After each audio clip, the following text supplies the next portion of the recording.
Buen día. Hoy hablaremos sobre las doctrinas del derecho internacional público, lo cual mi equipo está conformado por Valeria, Fernanda y Pau. Yo les daré la introducción acerca del tema. Yo voy a hablar sobre la doctrina Calvo y doctrina Drago. Yo sobre la doctrina Estrada y Tobar. Yo sobre la doctrina Monroy y doctrina Wilson. Buen día, compañeros y docente. El día de hoy vamos a presentar y explicar el tema de doctrinas en el estudio de Derecho Internacional.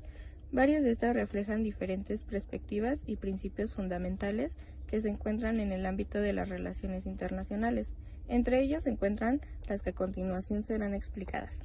La doctrina Calvo, denominada así por su autor Carlos Calvo, un diplomático e internacionalista argentino del siglo XIX, es una doctrina panamericana de derecho internacional que establece que los extranjeros deben realizar sus demandas, reclamaciones o quejas sometiéndose a la jurisdicción de los tribunales locales, evitando recurrir a las presiones diplomáticas o intervenciones armadas de su propio Estado o gobierno.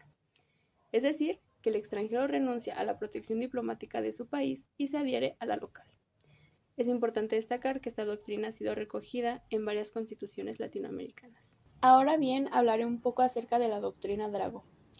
La doctrina Drago fue anunciada en 1902 por el ministro de Relaciones Exteriores argentino Luis María Drago, en respuesta a la renuncia de los Estados Unidos a ejecutar la doctrina Monroe durante el bloqueo naval contra Venezuela. Esta proviene de las ideas de la doctrina Calvo, que proponía prohibir la intervención diplomática hasta que no estuviesen agotados los recursos locales. Esta doctrina planteaba que ningún país extranjero podría utilizar su poder sobre una nación americana con el fin de hacer efectivo el cobro de deuda adquirida por algún país independiente. A continuación, les hablaré sobre la doctrina Estrada. Ella surge el 27 de septiembre de 1930. Fue de suma relevancia para la historia tanto mundial y nacional. Trata de una declaración oficial donde sostiene el principio de que ningún Estado o gobierno requiere el reconocimiento de otras naciones para reclamar su soberanía. En el Estado mexicano, solo se limitó a mantener o retirar cuando lo que era procedente a sus agentes diplomáticos, sin calificar precipitadamente ni al posterior el derecho de las naciones para aceptar o mantener a sus gobiernos.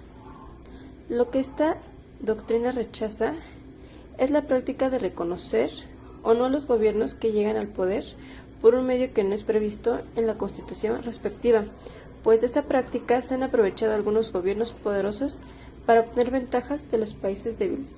Les hablaré sobre la doctrina Tobar.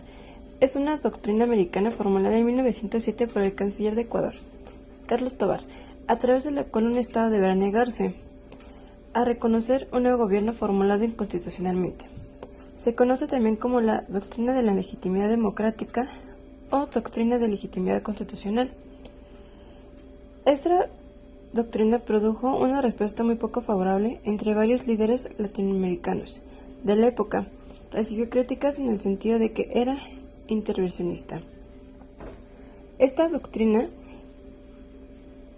es lo contrario a la doctrina mexicana Estrada, que indica que cada pueblo tiene el derecho a establecer su propio gobierno y de cambiarlo libremente, y que en consecuencia no necesita el reconocimiento de los demás para cobrar plena validez jurídica. Buenos días, compañeros y docentes. Yo les hablaré de la doctrina Monroe. En esta sección trataré de dar la respuesta a las preguntas que seguramente se hacen. ¿Qué fue la doctrina Monroe? ¿Cuál es su contexto? ¿Cuáles son las principales causas? Así que pues, comencemos por el principio. La doctrina Monroe fue una declaración elaborada en 1823 por John Quincy Adams y atribuida a James Monroe. Surgió de la intervención del presidente Monroe durante su sexto discurso sobre el Estado de la Unión ante el Congreso norteamericano, el 2 de diciembre de dicho año, y con el tiempo se convirtió en parte fundamental de la política exterior estadounidense. América para los americanos. Establecía que cualquier intervención de los estados europeos en América sería vista como un acto de agresión que requería la intervención de los Estados Unidos. Las consecuencias más importantes fue la creación de la teoría de las dos esferas, y de ahí que se hable de la doctrina Monroe como de la doctrina de América para los americanos, o un tanto sarcásticamente de América. Dos de sus puntos más importantes es no crear nuevas colonias en las Américas y la no intervención en los asuntos internos. La doctrina Monroe se podría resumir en 3 puntos: la oposición a cualquier futura colonización europea en el Nuevo Mundo, la abstención de los Estados Unidos en los asuntos políticos de Europa y la oposición a la intervención de Europa en los gobiernos del hemisferio americano. Ahora les hablaré de la doctrina Wilson. La doctrina Wilson fue una recapitulación de la doctrina Tovar, hecha por el presidente Woodrow Wilson de Estados Unidos a raíz de ciertos acontecimientos surgidos durante el proceso de la Revolución Mexicana de principios del siglo XX. El presidente Francisco Madero fue derrocado en 1913 por su ministro de guerra, el general Victoriano Huerta, y asesinado mientras se encontraba bajo su custodia.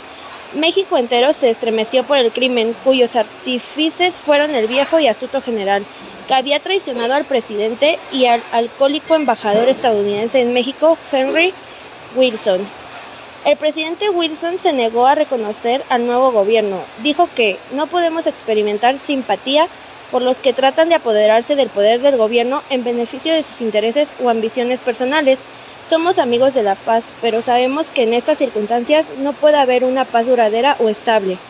Las palabras del gobernante norteamericano conformaron la llamada doctrina Wilson sobre el reconocimiento de ciertos gobiernos de facto, que fue aplicada durante el periodo comprendido entre 1913 y 1931 por Estados Unidos en sus relaciones con los otros países del continente.